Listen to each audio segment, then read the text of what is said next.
Okay, folks, I think with that, in about a couple of minutes, we will switch over to the panel discussion. And our panel discussion actually is, very aligned with the topic that Dr. Sangwe was mentioning, which is the idea of building, achieving regional resiliency. And Lloyd Matawe will be moderating the panel. And let's have all the panelists come to the platform, and then we will start the panel discussion in about 2 minutes. Over to you, Lloyd. Good morning, good afternoon, good evening, wherever in the world you are. Beautiful presentation from Dr. Songwe. So proud of her. And for the conference, Ravi, Yehuda, thank you. It's good to be back at the conference.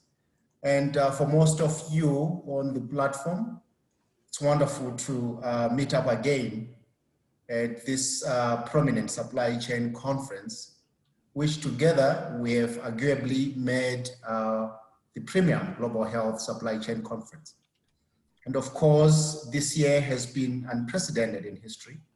But ultimately, humanity will prevail and we'll be able to meet again in person, hopefully next year.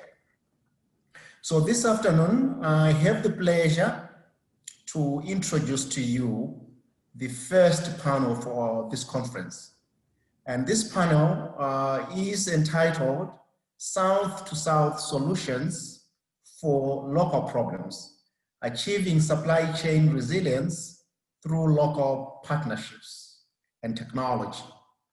And this panel brings together 5 renowned panelists to discuss with you how best, as a global community, we can harness mechanisms and interventions to enhance the journey to self-reliance.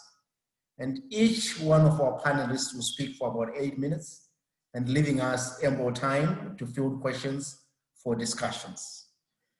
Having said this, I have the pleasure to briefly introduce our panelists.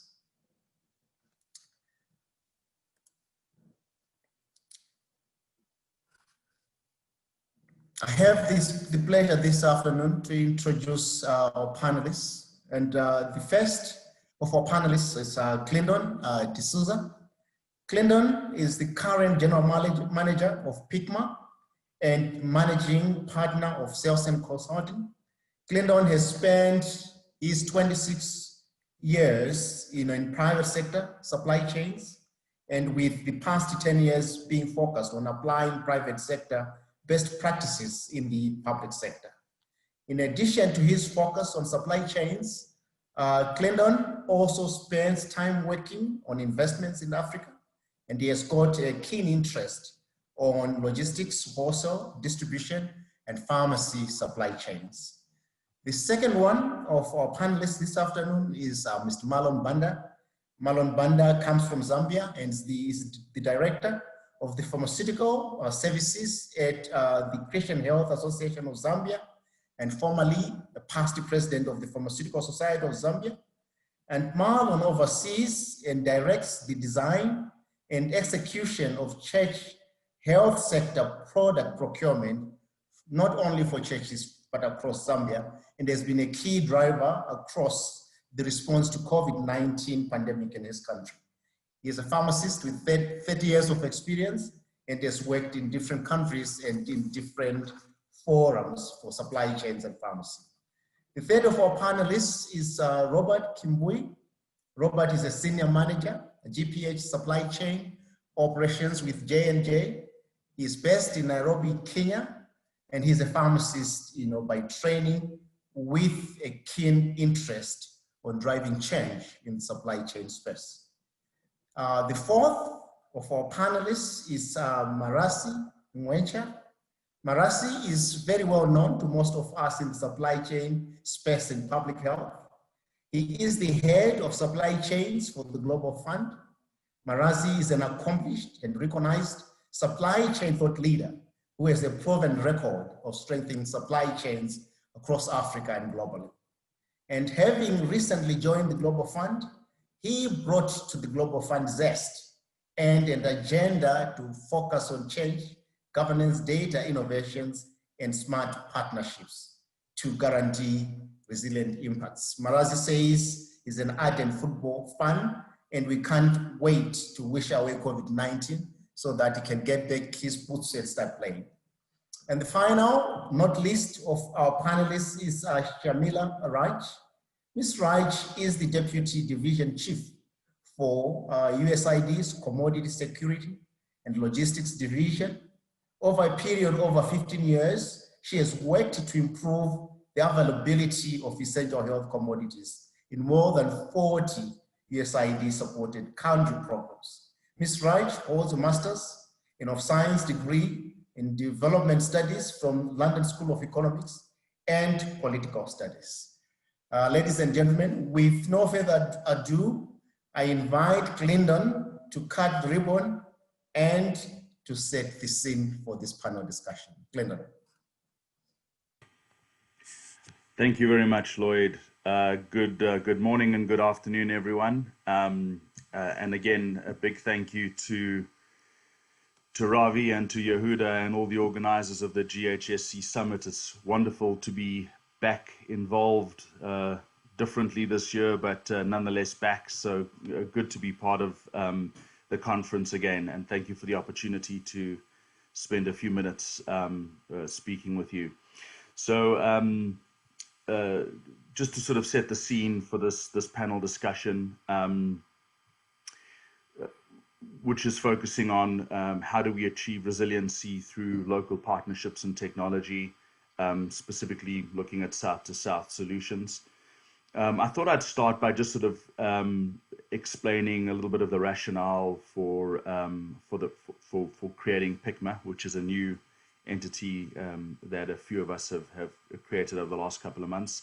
And really it came down to three fundamental pillars. The first is we wanted to create an organization that was based in Africa and run and managed entirely by Africans.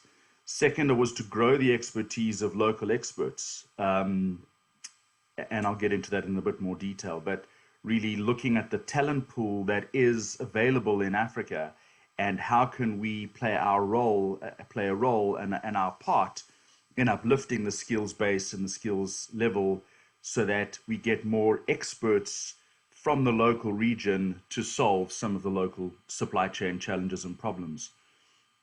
And the third reason was really to work with and grow in a number of different ways local businesses, with a specific focus on logistics service providers, health product wholesalers and distributors, retail pharmacies, manufacturers, in addition to sort of technical consultants, technical assistance consultants, etc., across the health sector.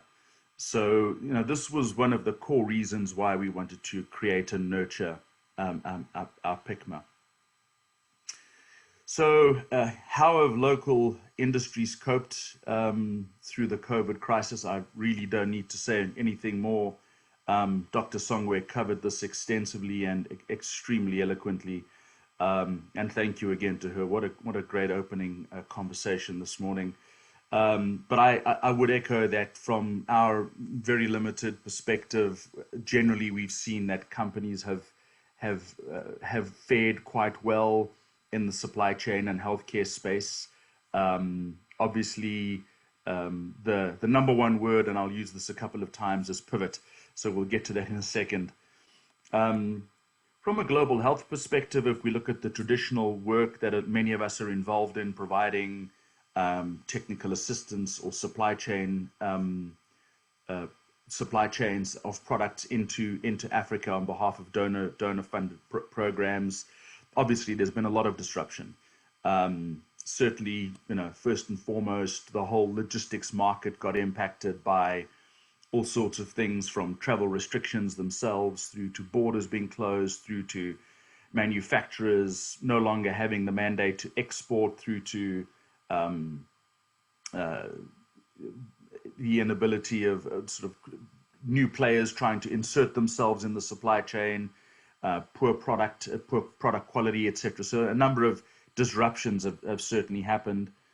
From a technical assistance perspective, naturally expats were not able to travel, and so many technical assistance programs that were set up, end of last year, beginning of this year, have been quite significantly disrupted, and so that has again required a lot of understanding from all the stakeholders. And to be honest, from our personal perspective, which is obviously quite small, the support we've received from all the stakeholders, specifically the donors, has really been excellent, and they've been remarkably understanding and allowed for this sort of pivot. And what do I mean by that? So, from our point of view, again, we've had to move to a model of providing supply chain support through local or locally based technical experts,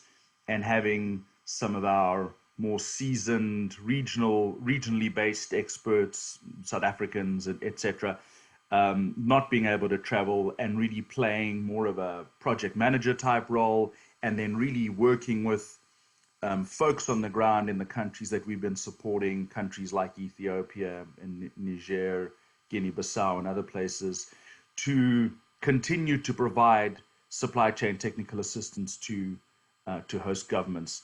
So I think that's been something that we've had to learn over the last couple of months.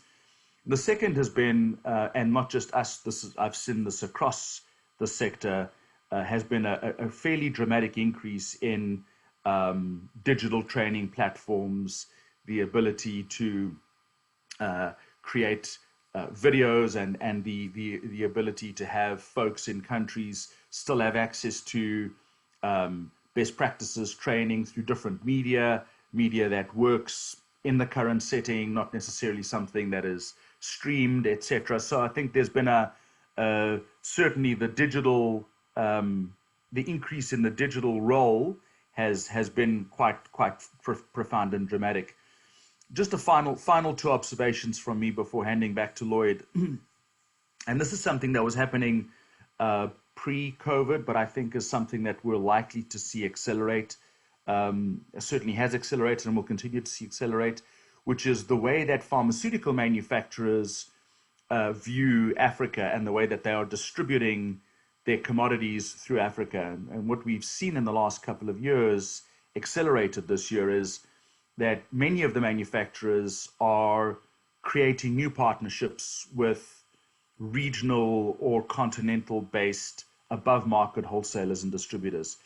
So rather than a manufacturer trying to create distributor relationships in the 20, 30 markets in Africa that they're interested in being present in, they're trying to create partnerships above the market. And so appoint one partner to be responsible for multiple markets on their behalf. And so from their point of view, it's obviously simpler. They have more leverage with 2 or 3 of these mega partnerships, if you like. And then those regional players are the guys who are creating wholesaler and distributor partnerships in multiple countries on behalf of not just one manufacturer, but several. So trying to leverage scale and volume into the healthcare markets.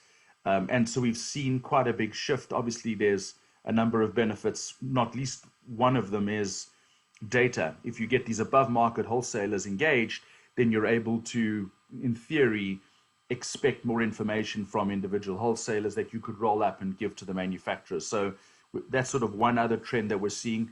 And the other one, I think, which is again been present throughout and continues to be incredibly resilient through the COVID crisis, has been the role that the faith-based healthcare supply chains play in this space. Certainly, in many African countries, they represent 30 to 50% of the public health response in the first instance. But I think as it relates to COVID, they've been a little bit more agile and had the ability to engage with international partners, secure the right commodities, etc., and play a really strong role in the response to the COVID pandemic. I'll stop there, Lloyd. I hope that does enough to sort of set some of the stage for this panel discussion, and we look forward to any Q&A later. Thank you very much. Thank you, Clinton. I guess, yes, if you've got questions, please type them in the Q&A. We'll get back to the Q&A. And we'll move straight ahead to Marlon Banda. Marlon, over to you.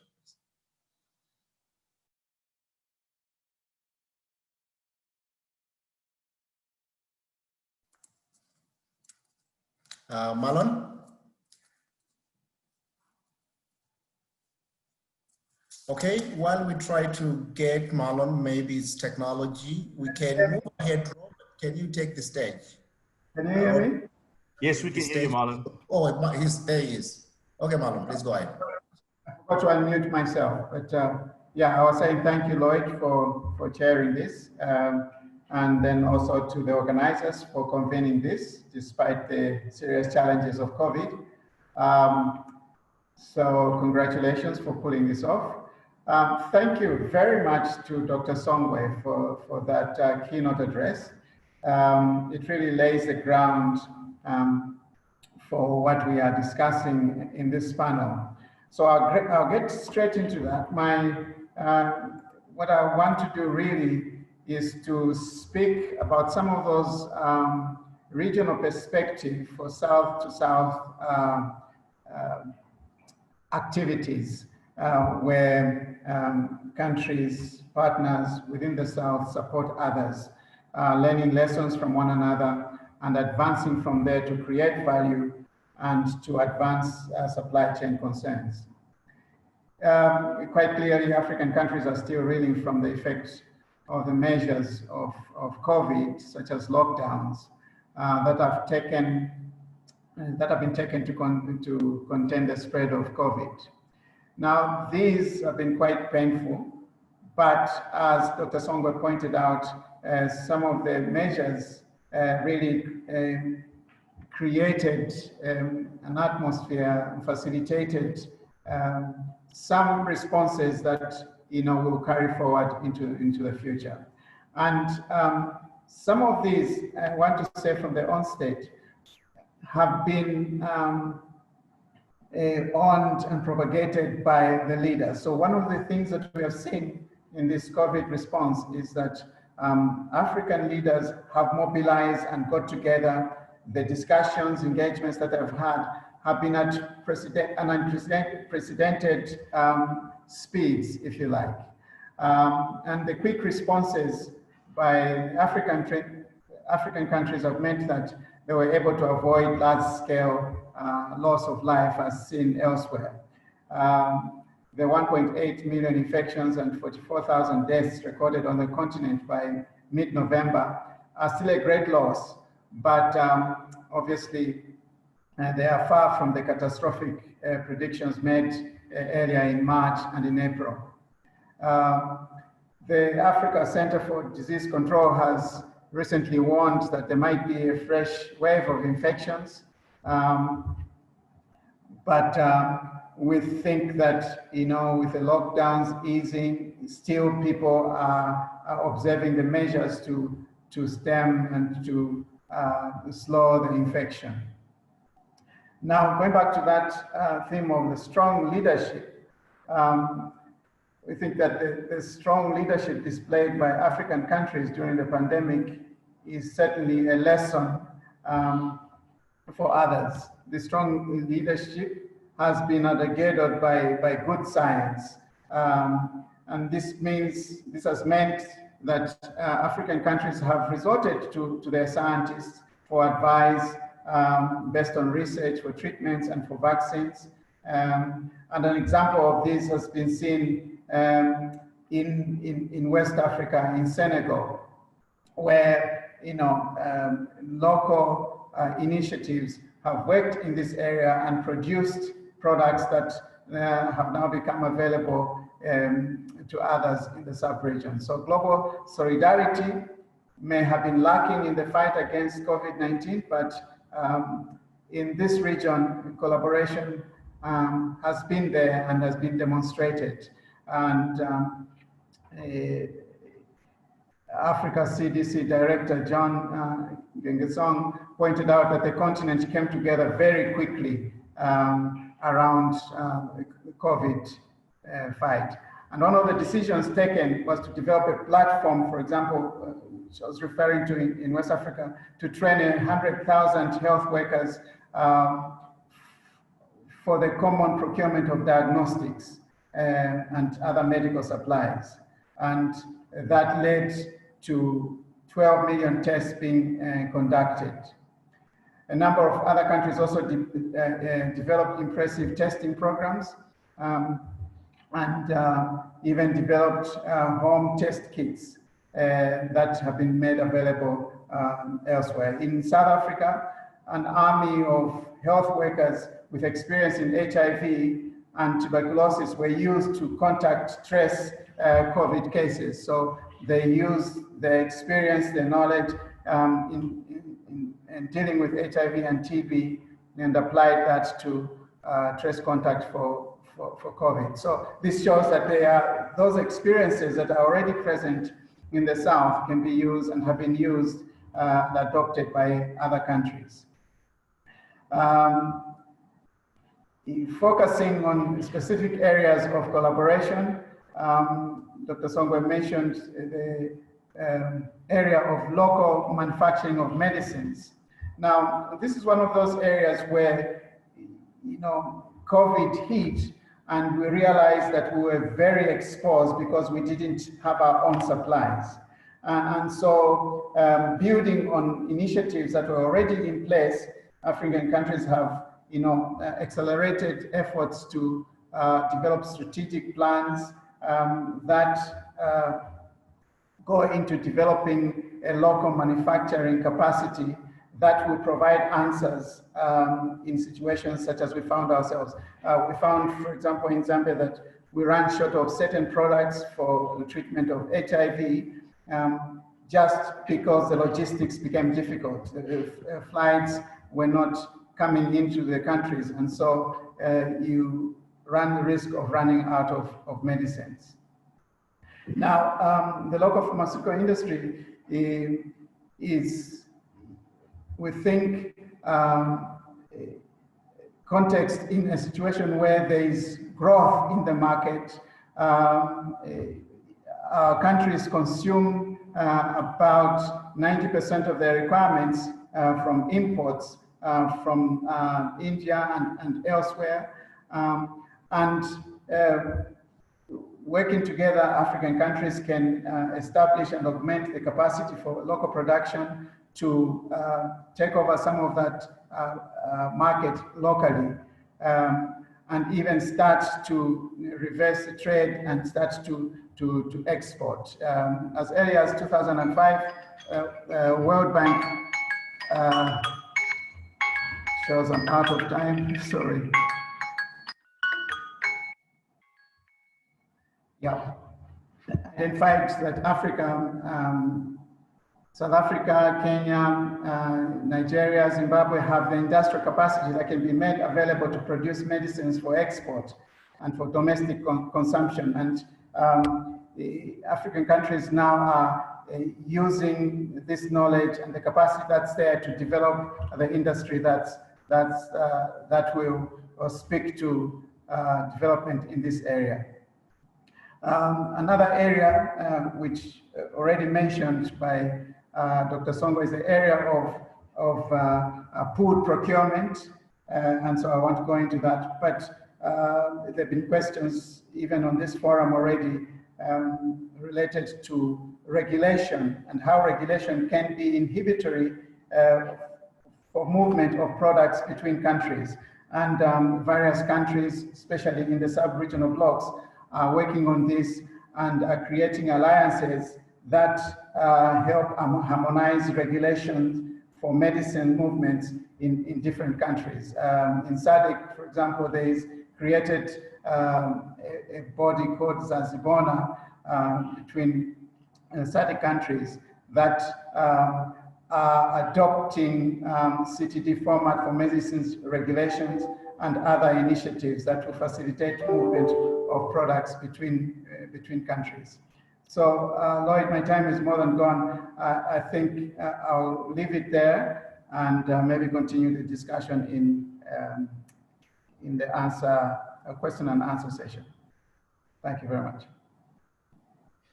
Thank you, Marlon. So for the audience, we have heard Clinton set the scene. He gave us, a synopsis of what the issues are. And then Mr. Banda came in, works with, the faith-based organization also. So he is sort of public sector, comes in and give us a variety of case studies on this journey to self-reliance. Robert comes from the core private sector. He works for J&J in Nairobi, and he's going to give, again, in 8 minutes, briefly, what is the response from the private sector. Robert? Thank you, Lloyd, and thank you, Professor Ravi and the organizers for the GHSC conference. It's always a pleasure to come into this conference. Always get to meet great minds and share on our experiences.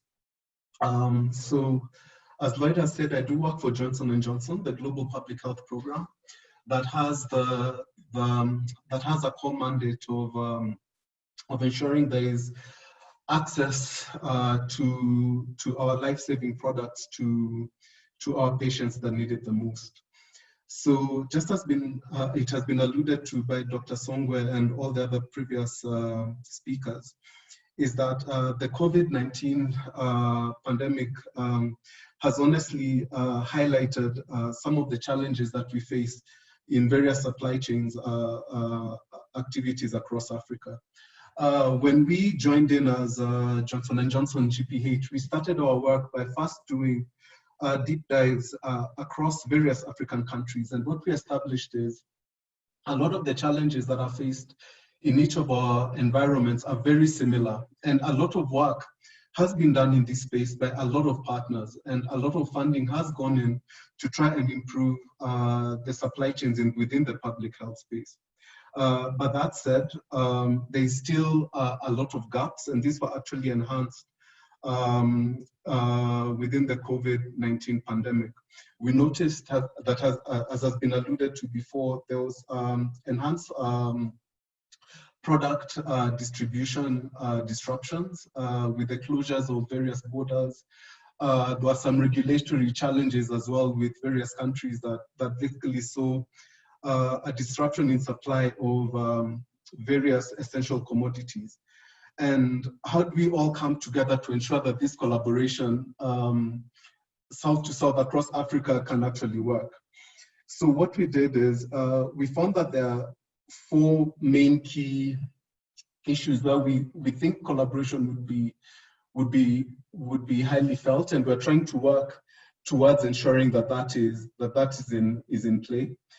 The first gap that we noticed was in planning processes. This was across the public sector and the private sector as well. And what we mean by planning processes, this is demand planning, forecasting, being able to tell your supply as you go along, to plan for emergencies that you do not have this stockouts of these commodities. This has various aspects. There is training angle of the healthcare professionals. There's a lot of transition of staff that happens across the sectors. So we're trying to see how we can be able to mitigate this via various partners in supporting various training initiatives, and also looking for collaboration within the procurement angle that, as has been alluded to before, we're trying to see if we can bring in probably the CEOs of the various procurement agencies to be able to have sit downs and share ideas. What is Kemsa doing correctly? What is Ethiopia doing correctly? What is Nigeria doing correctly? And that way we can be able to share ideas and have various solutions that are locally grown. The other challenge that we actually found that was really big was cold chain capacity. And this obviously will become even bigger with the need for vaccines. So as J&J, we've done mapping of 3 African countries, and we're also looking for collaboration to see if this cold chain mapping can be done in other African countries to understand the gap within the cold chain space. And this is actually becoming even more urgent as pandemics become more relevant across the world, be it COVID, be it Ebola. So cold chain capacity is becoming a really big issue, and it cannot be solved with one partner. It really, really requires enhanced collaboration. The other thing that we also noticed that was big was data management. As much as there's IT infrastructure and everything that is in play, there's a lot of development in that space, but still data management is a key issue. And this also alludes to the demand planning and the forecasting space that I've talked to about. And so we're trying to see how can we support various countries to be able to manage their data better. And the data is in various angles as well. It can also be for forecasting and supply chain, and it can also be used for regulatory processes. And again, the human resource bit of it, as I spoke to earlier, training and collaborations among the various partners that we currently have will go a long way in ensuring that we support our supply chain processes.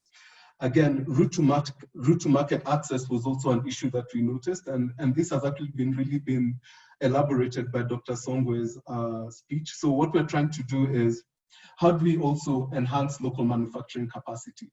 As she said, there are various elements that come into play for the local manufacturing process to come into light, but that is something that we're also seeing. How can we support local manufacturers to enhance the production of these essential commodities? For example, HIV commodities are more needed within the African context. So we're trying to see how can we improve the capacity of local manufacturers to bring in these commodities on a local scale. That way you can increase access, and you can also increase availability and reduce this importation requirement from 70% to a lower number. So all these initiatives are really critical to ensuring that the supply chains are sustainable, and it's going to take a collaborative effort from both the private sector, the Ministry of Health, and all other logistic partners, and also private funders like the Global Fund and Gavi, so that we can all come together in platforms like this to be able to enhance our supply chain and really transform the lives of the people who need it the most. Thanks, Lloyd.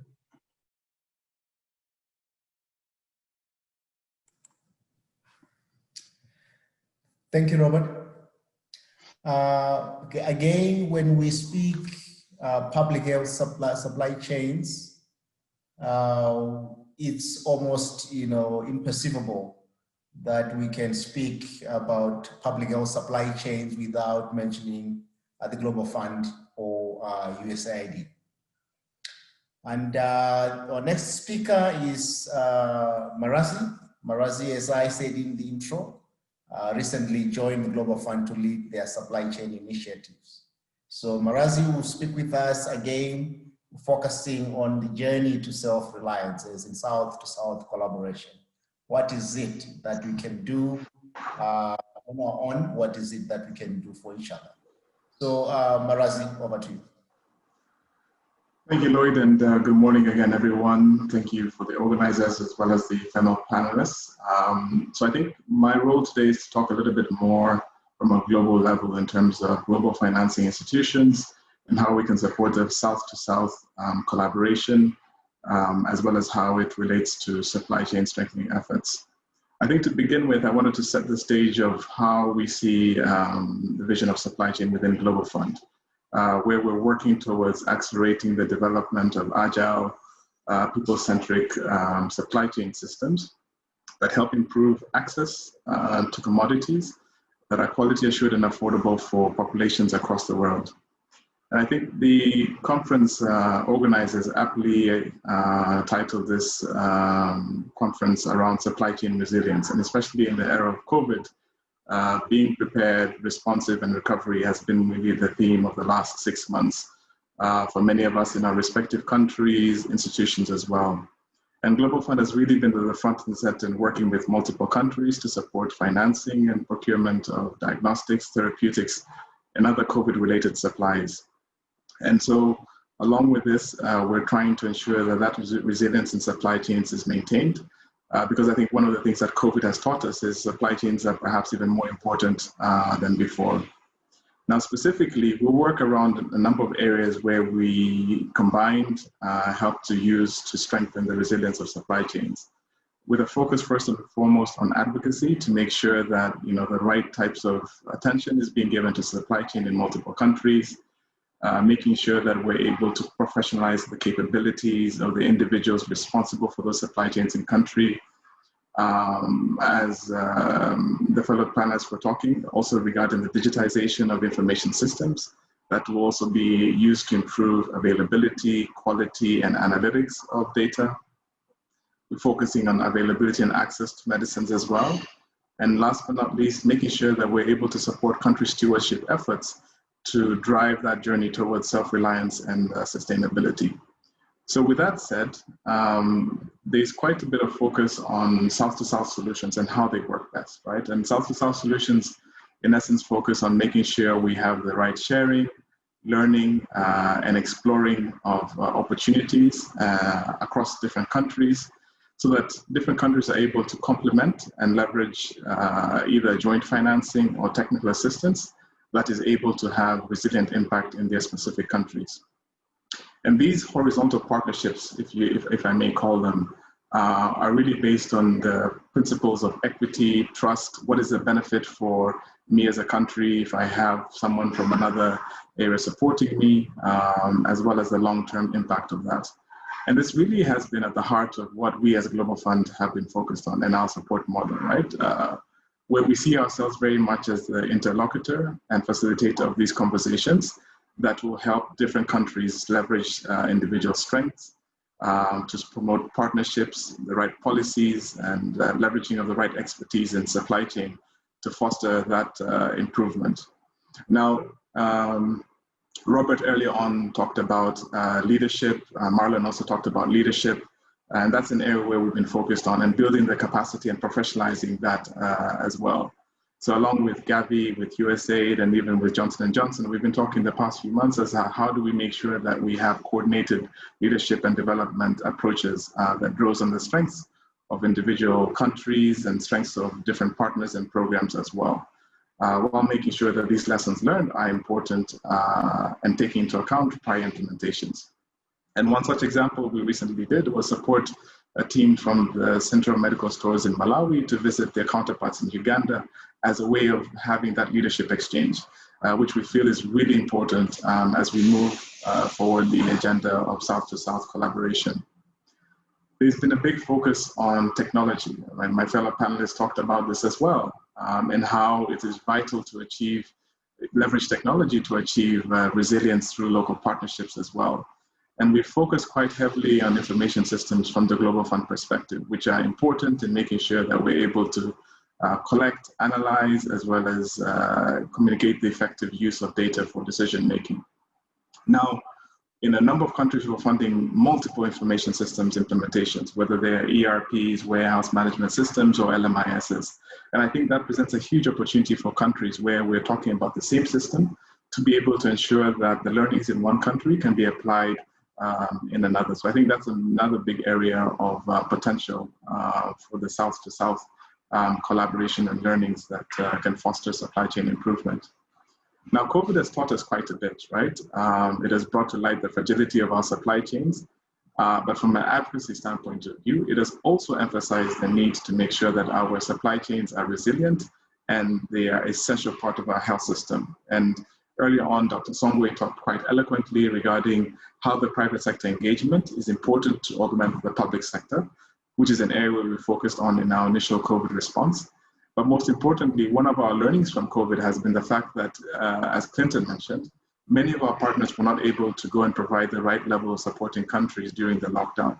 So where we're moving to now is focusing on making sure that we also pre-qualify as many local vendors as possible, and ensuring that those vendors are able to exchange ideas and learnings from multiple geographies to be able to support countries with minimal disruptions. We've also focused on digital training platforms as well in countries like Tanzania, where we see that as ways of continuing learnings and capacity building even in the event of disruptions like we've seen through COVID. Now, this is South-to-South solutions is not a new area, and I think we've talked about this quite extensively in the past. It's actually an area that has been around for more than 50 or 60 years, if I'm not mistaken. But I think the last few years, and especially the experience of the last few months with COVID, has really precipitated the need to revisit this discussion and figure out how can we do it better. And I want to end by emphasizing 3 points around this.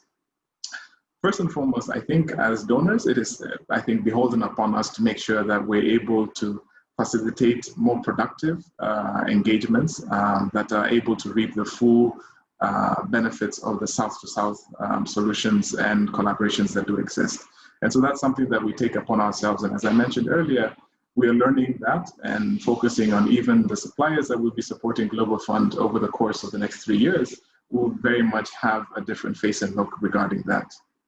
The second area, which I think is a challenge to many of the partners around the call today, is we don't have enough information that clearly articulates what the benefits have been of some of those partnerships when they have existed. So we need to make sure we're also helping increase the documentation to be able to make the business cases for those future investments as well. Now, last but not least, and perhaps most importantly, is we need to work towards making sure that we have country stewardship to help drive us towards that journey for self-reliance and sustainability. In that country, stewardship is also going to be really important for countries to be able to articulate when the South-to-South solutions make sense, so that we don't have the atypical models that have existed in aid for a long time, but leverage those so that we make sure we have the right size national policies, the right size capabilities, as well as collaborations in country to be able to drive the South-to-South solutions further. So I'll stop there and then turn it back to Lloyd and look forward to the question and answer session. Thank you, Marasi. I think, lots of issues coming out. The key point that comes out is the Global Fund is not just, a bank, a pocket of money. It's a thought leader as well in fostering initiatives such as South-to-South. We have a lot of examples, a lot of case studies. So we would like to hear discussions, after Shamila has done a presentation. And ladies and gentlemen, last but not least, is USAID. Again, supported a lot of programs, not just in capacity development, but in trying to innovate the best way to sustain, progress, that's achieved through donors. So Shamila, you're last, but clearly not the least, please. Thank you, Lloyd. And it's nice to be with my esteemed colleagues on this panel to share the U.S. Agency for International Development's perspective from the donor perspective on how we're approaching technical assistance and how we're promoting locally sustained solutions. So our overarching agency priority is the journey to self-reliance. And that is working towards a time when foreign assistance is no longer needed. USAID assesses a country's self-reliance through 2 lenses, and that is commitment and capacity. The agency has, in fact, developed country roadmaps to measure and visualize these 2 concepts, commitment and capacity, that will guide our development assistance moving forward. And you can go to our agency website to actually see some of these country roadmaps and how we map according to these 2 lenses. All of our agency objectives must feed into this goal. So where does our supply chain technical assistance fit into locally sustained solutions? USAID provides around $200 million annually in technical assistance to more than 40 countries worldwide.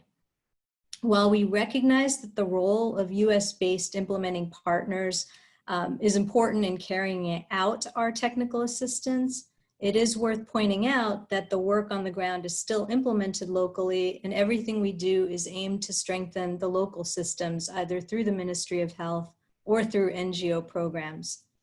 We also promote the use of local partners through our mechanisms and our approaches to technical assistance, which is an agency priority. In programs where we are responsible for directly distributing donations of health commodities, we do use local partners. And this is often the private sector, both for-profit and not-for-profit. And we use them for storage and distribution needs.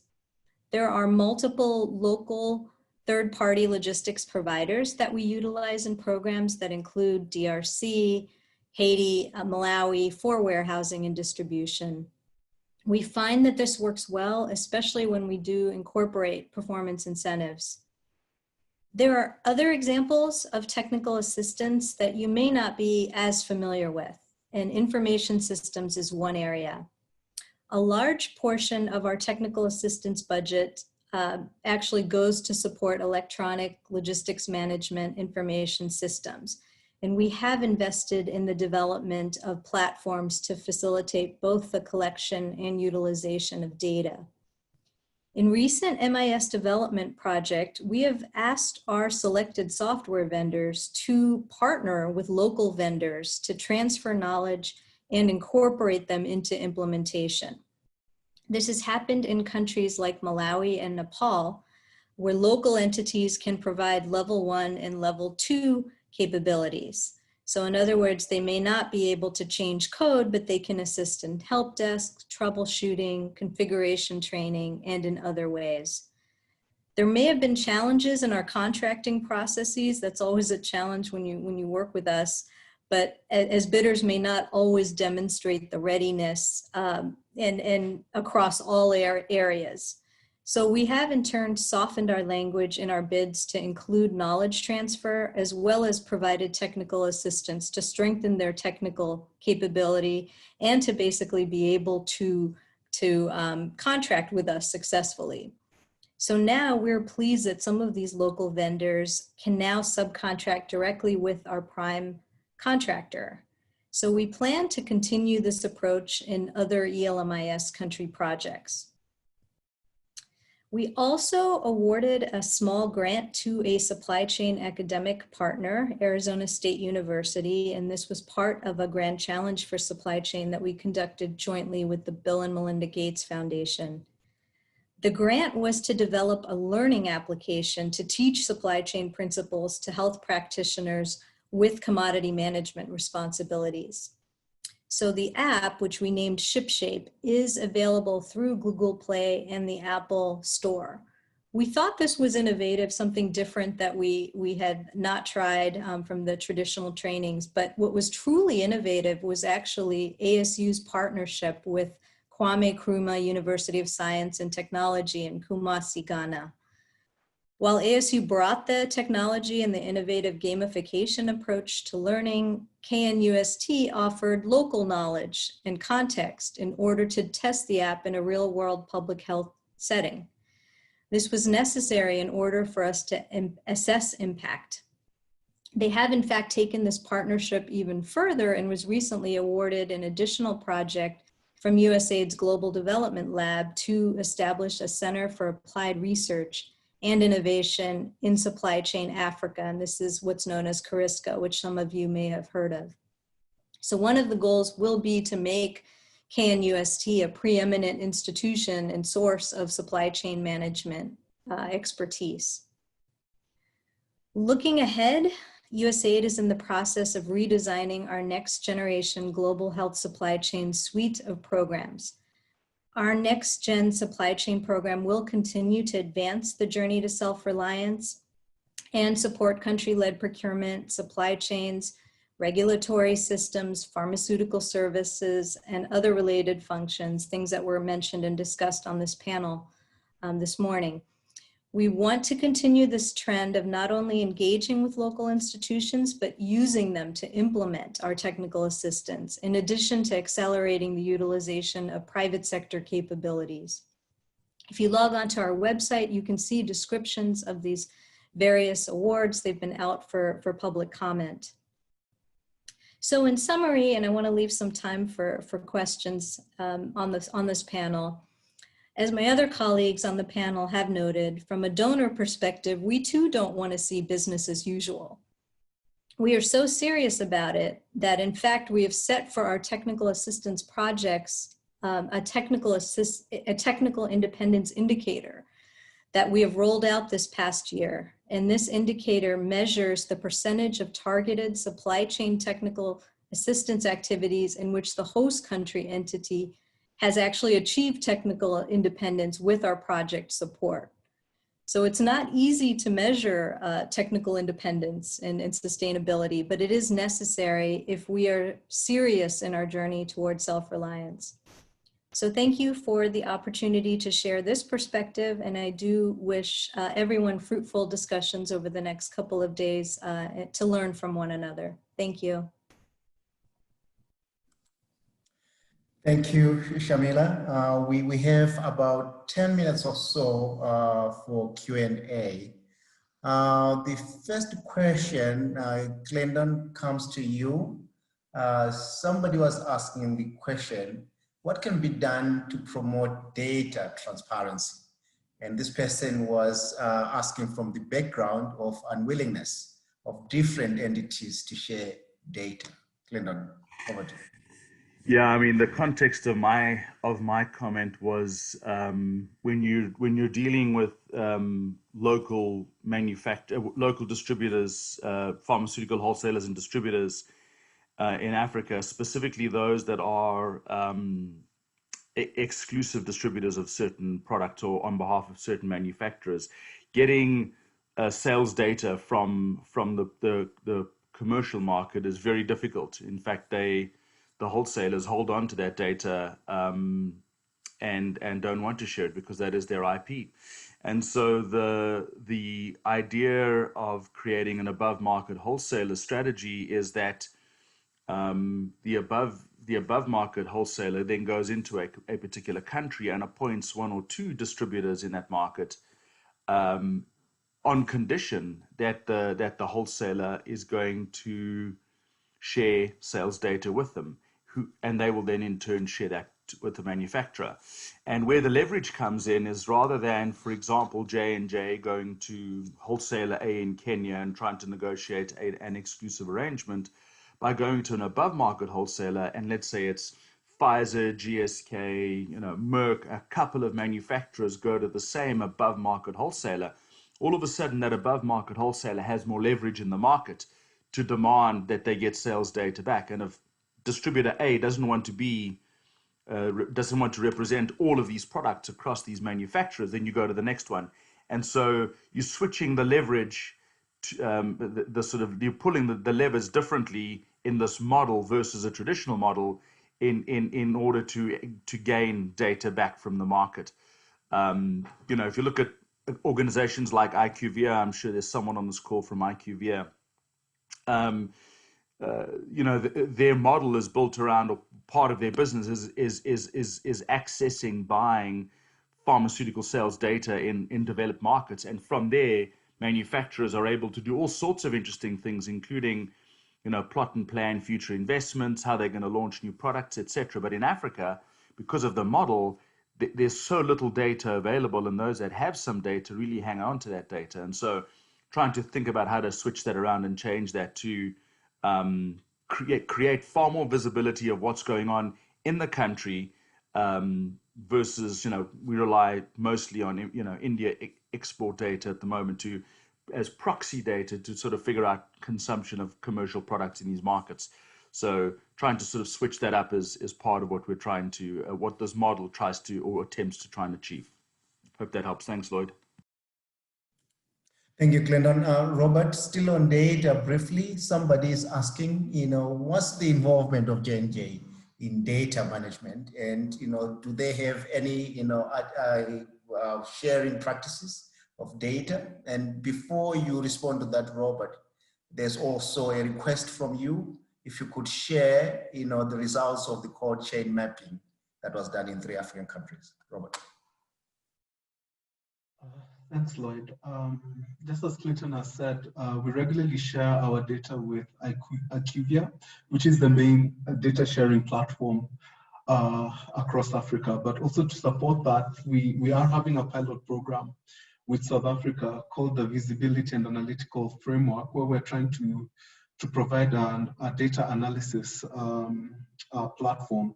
But we are cognizant that there are several tools that are already available within the African context, and And that is where we want to work with various partners to see what is already there before adding on to other tools that will work. But we're trying to see if this model, using a platform called Anaplan, whether it will help support the Ministry of Health in South Africa to make this a viable option.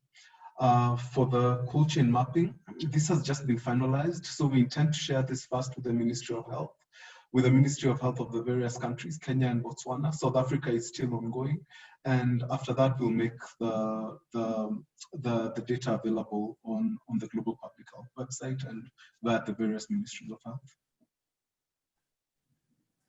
Thank you, Robert. Marasi and Shamila, are there intents and purposes to work together as donor entities, not just Global Fund and USAID, but including other donor entities? Any one of you can take this. Happy to start and then turn it over to Shamila. Yeah, sure, definitely. I think there's a lot of collaboration that exists across the various donors. We have multiple coordination platforms where we spend time ensuring that all priorities that we're supporting in respective countries are very much aligned across different partners. And going back to a point I made earlier, I think this is also driven by where we have strong country stewardship, and countries would provide us the plans and national strategies to say these are the investments that are required to help ensure that that self-reliance is achieved. So be it on the scope of specific initiatives that are done, or in certain instances, even the selection of partners. Shamila gave examples of 3PLs and 4PLs. We try and ensure that we're very much aligned in terms of who we're working with, as well as what we do jointly through the multiple coordination platforms we have. Yes, just to add, in the last few years, now more than ever, we have had more collaboration, I would say, both globally. I think the challenge sometimes has been locally, but there has been a recent small donor group set up also to kind of look at some of our key countries and be able to actually look at metrics. I think harmonization of metrics is really important, to look at what are we measuring, what are we assessing. There's been initiatives through the agency supply chain group to kind of share the data from our various country assessments. That I think sharing the data on what's being assessed, sharing the results and progress made in key country programs where all of the donors are working in is a good place to start, looking at the data and seeing, hey, where are we seeing gaps? Where are we seeing progress? These are important things that we've begun and will continue over the next few years. Thank you, Shamila. Before you step off the podium, somebody is asking you, why the insistence on independence? You know, shouldn't we be, talking about collaboration more than, being more patronizing and talk of independence? So the question is, why the talk about independence? Yes. Okay. So I think part of our job, we want to see progress. When we say independence, we want to see progress and we want to see sustainability. I don't think you can talk about development without looking about an eye for what we can do to improve and do things better. We're in a resource constrained environment, that's for sure, among all donors and partners, and we want to actually be able to ultimately work ourselves out of a job. Collaboration is a key part of that. I've worked in the Office of Population and Reproductive Health for many years, and I know that we have actually successfully graduated country programs over the course of 30, 40, 50 years, where we've worked very closely. It's not something you do overnight. It's a planning process with the country. You look at indicators, like for family planning, it's contraceptive prevalence rate, it's method mix, things of that nature. Availability is so key of commodities to make sure that can be sustained. And also looking at the role of public sector, role of private sector. It's a number of factors. So it actually has been interesting for me to approach supply chain, coming at it from that program, because I've seen the benefit of actually moving countries along a path and moving them on a trajectory. And just lastly, supply chains are dynamic. We always have to think about doing things differently and doing things better and doing things more efficiently. which is why I think conferences like these are so key. We don't want to do the same interventions and the same things over and over again. Again, I do feel both collaboration and independence go hand in hand. Hey, thank you. Thank you. I don't know whether they are mutually exclusive, independence and collaboration. But we're running out of time. I think we have about 2 more minutes. Mr. Banda, question. In the examples that you give in your experiences in Africa, how do you distinguish between leadership and management? Thank you very much, Lloyd. I think the basic distinction in this discussion is that there are certain decisions that need to be made at a high level that provide a framework and direction for what's going to follow. So, for example, what the African leaders have done with regards to the initiatives for local production have been leadership directional things, where they have come together, decided they need to steer the region in this way to get more involvement in local production. And then from there, the technicians take over to manage and implement those decisions and actually distill and make sure that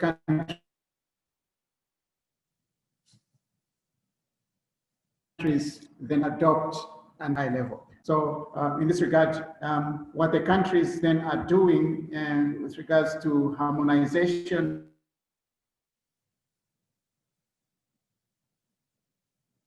of regulations together across regulatory authorities is perhaps more managemental than leadership. The framework for leadership has been provided by political will, and then the technicians come together and they actually harmonize the regulations, which they then feed back to leadership level for high-level agreement and treaties across countries. I don't know if that speaks to Thank you, Marlon. I think you do. Unfortunately, we have actually run out of time. Smashing question at the end, which, just to read for the sake of, reflection. What is the game changer for building resilient supply chains in Africa? Is it data? Is it funding? Is it local production? Is it, regulatory framework or distribution systems? Or finally, is it capacity? I'll stop here. We would have loved to respond to this deal. Unfortunately, we have run out of time. Again, please join me in giving a big round of applause to our panelists, even though it's just me who can. Ravi's just reminded me that we actually have 10 minutes. I thought we are on the 10:05 my time. So we do have 10 more minutes to go on this panel. My apologies on that. So the question, we still have a few more questions. I'll go with Dio's question to any one of the panelists. What is the game changer for building resilient supply chains in Africa? Is it data? Is it money? Is it local production? Is it regulatory frameworks in place? Is it distribution systems or capacity? Any one of you can go.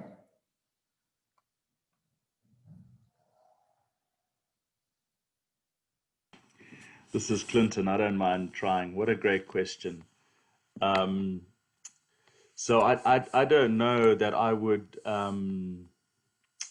would pick any of what Deo has outlined. I think for me, if I think about my private sector experience, when did we achieve the best outcome, the highest levels of performance, the best cost, the sort of stakeholder relationships that endured over time, that sort of overcame adversity, market trends, that really became something that endured and moved a particular part of a private market.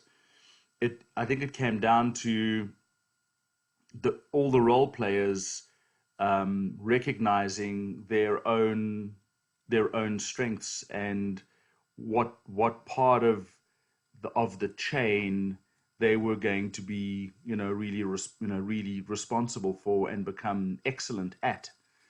I think one of the challenges we face in the public health supply chain space is, number one, resources, and not just money, facilities, buildings, computer systems, those sorts of things, but also the ability of government-owned agencies to attract the right caliber of supply chain skills within that organization, I think is a rate limiting step. I've used this example many times, but if you are someone who has graduated from a university in Kenya or Ghana with a supply chain degree, you're not looking to find a job at the government medical stores department. Number one, they're not looking for logistics people, they're looking for pharmacists. Number two, if you have an aspirational career, you're looking to join either a major manufacturer like a Unilever, Procter & Gamble, one of the big food companies, or a logistics company, a DHL, UPS, one of these organizations. That's what you would be doing with your supply chain degree.